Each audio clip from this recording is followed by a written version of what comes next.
Dear honorable teachers and viewers, welcome to my channel. আজকে একটি গুরুত্বপূর্ণ ভিডিও নিয়ে আপনাদের সামনে হাজির হয়েছি, তাই ভিডিওটি স্কিপ না করে পুরো ভিডিওটি দেখলে বিষয়টি সম্পর্কে একটি স্পষ্ট ধারণা পাবেন। আপনারা জানেন, নতুন কারিকুলাম অনুযায়ী প্রথম থেকে তৃতীয় শ্রেণী পর্যন্ত শতভাগ ধারাবাহিক মূল্যায়ন পদ্ধতি চালু রয়েছে।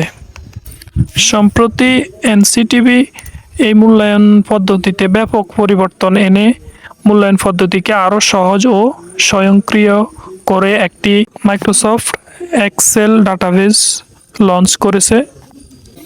যদিও প্রাথমিক শিক্ষা অধিদপ্তর থেকে এই ধারাবাহিক মূল্যায়নের ব্যাপারে এখনও কোনো নির্দেশনা আসে নাই, তবে খুব শীঘ্রই নির্দেশনা হয়তো চলে আসবে।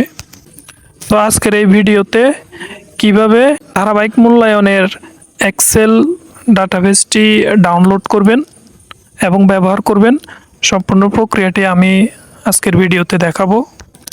যেহেতু ফাইলটি কম্পিউটার থেকে অপারেট করতে হবে, তাই আমি কম্পিউটার স্ক্রিন থেকে সিস্টেমটি দেখাচ্ছি। তো ভিডিওটি ভালো লাগলে আমার চ্যানেলটি সাবস্ক্রাইব করবেন এবং ভিডিওতে একটি লাইক দিয়ে পাশে থাকবেন। প্রথমে কম্পিউটারের ক্রোম ব্রাউজারটি ওপেন করে অ্যাড্রেস বারে লিখবেন nctv.gov.bd, লিখে এন্টার প্রেস করলে এনসিটিভির ওয়েবসাইটটি ওপেন হবে।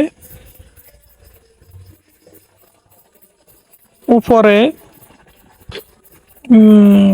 বিভিন্ন মেনু থেকে মূল্যায়ন নির্দেশিকা, এই মেনুটি ক্লিক করলে নিচে প্রাথমিক স্তরের মূল্যায়ন নির্দেশিকা, এই অপশনটিতে ক্লিক করলে একটি ইন্টারফেস আসবে। এখানে প্রথম থেকে তৃতীয় শ্রেণী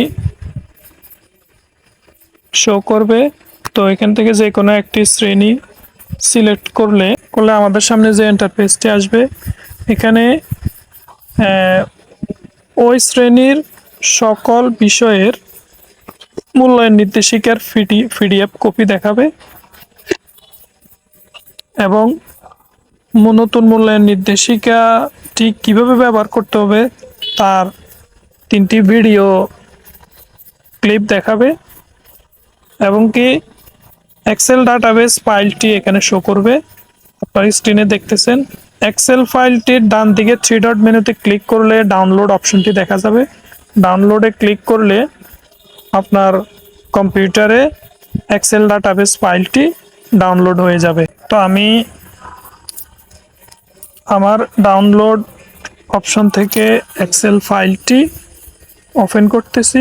ফাইলটি ওপেন করলে উপরে একটি পপ আপ নোটিফিকেশান দেখাবে।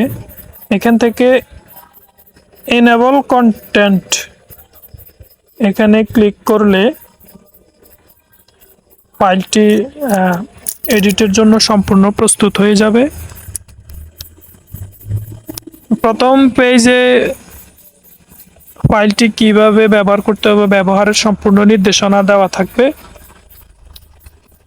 এবং পরবর্তীতে এই ফাইলের আলাদা আলাদা শিটে শিক্ষার্থীদের নাম, বিষয়ভিত্তিক মূল্যায়ন নির্দেশনা এগুলো দেওয়া থাকবে। ফাইলটি কিভাবে ব্যবহার করতে হবে পরবর্তী ভিডিওতে সম্পূর্ণ প্রসেসটি দেখাবো। তো আজকের ভিডিওটি এ পর্যন্তই। পরবর্তী ভিডিও দেখার আমন্ত্রণ রইল। ধন্যবাদ সবাইকে।